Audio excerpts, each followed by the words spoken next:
Mes amis, je dois m'en aller. Je n'ai plus qu'à jeter mes clés, car elles m'attendent depuis que je suis né. L'Amérique.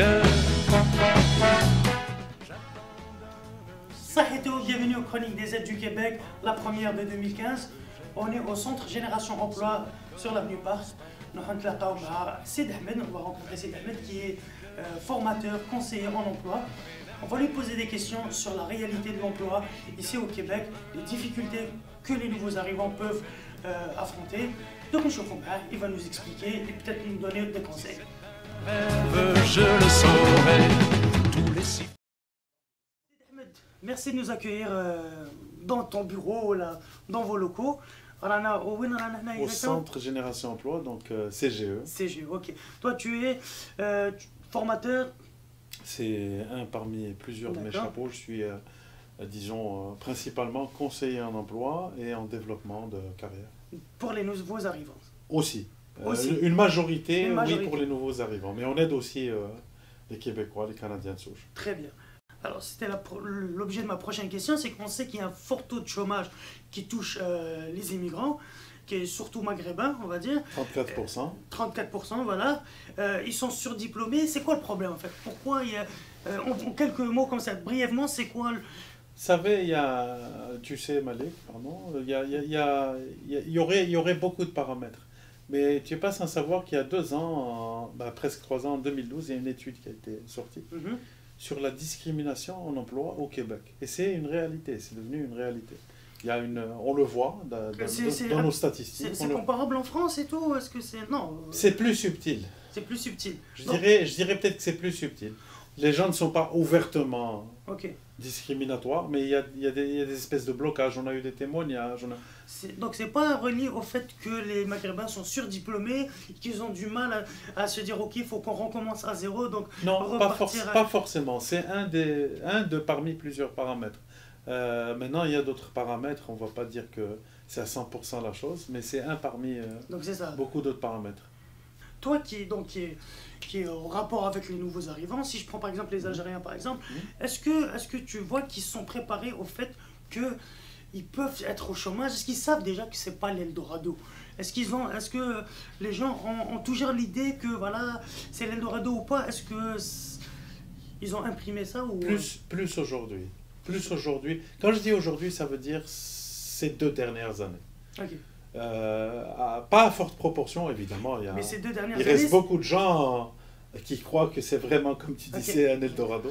Alors, ces 2 dernières années, on sait que l'immigration algérienne a explosé.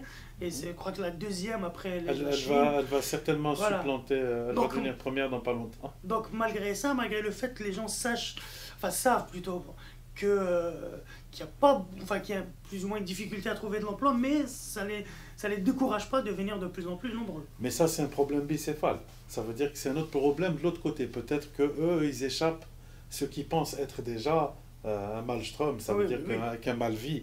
Certains. Ça, c'est un problème d'un côté, puis un problème d'un autre côté. Peut-être que, comme on disait à l'époque, entre 2 mots, ils acceptent le moindre. Toi, si tu devais donner des conseils à un nouvel arrivant. Pourquoi je suis en train de faire ça?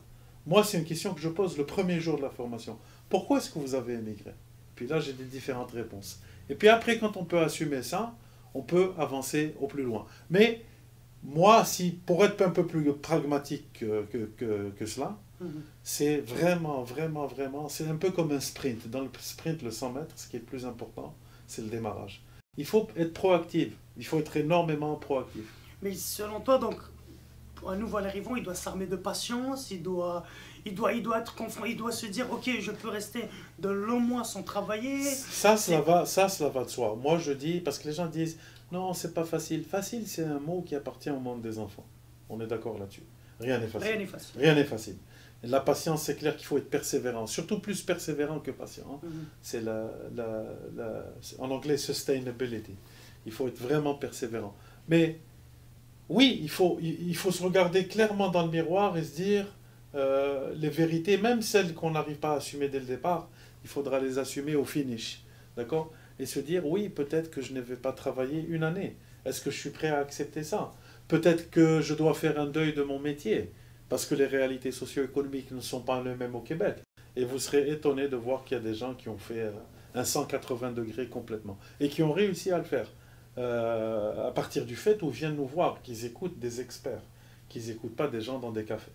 Ça, c'est très important. Il faut écouter des experts, et puis il faut surtout écouter sa voix et suivre sa voix. À partir du moment où on fait ressortir un objectif de carrière, il faut se donner un plan d'action et ne pas dériver. Parce que la loi des dérives, on dérive un peu au début, et puis à la fin, on est très très loin. Sidi Ahmed, merci de nous avoir accueillis, merci de ces... Tout le plaisir a été pour moi de vous recevoir.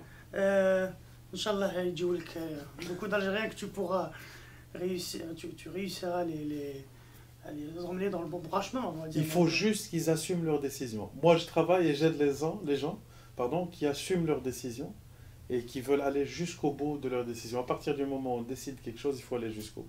Très bien. Voilà, et il n'y a pas de raison, parce que moi, je pense qu'il n'y a pas de raison. À partir du moment où on décide d'une chose, il y a très peu de paramètres qui peuvent nous faire échouer. Eh ben, sur cette note positive... Et bienvenue chez vous, et si vous avez des gens qui veulent travailler avec nous, bienvenue à eux. Eh bien, merci. Merci, Malik. Les amis, je vous dis adieu. Je devrais vous pleurer un peu. Pardonnez-moi si je n'ai dans les yeux que la mairie.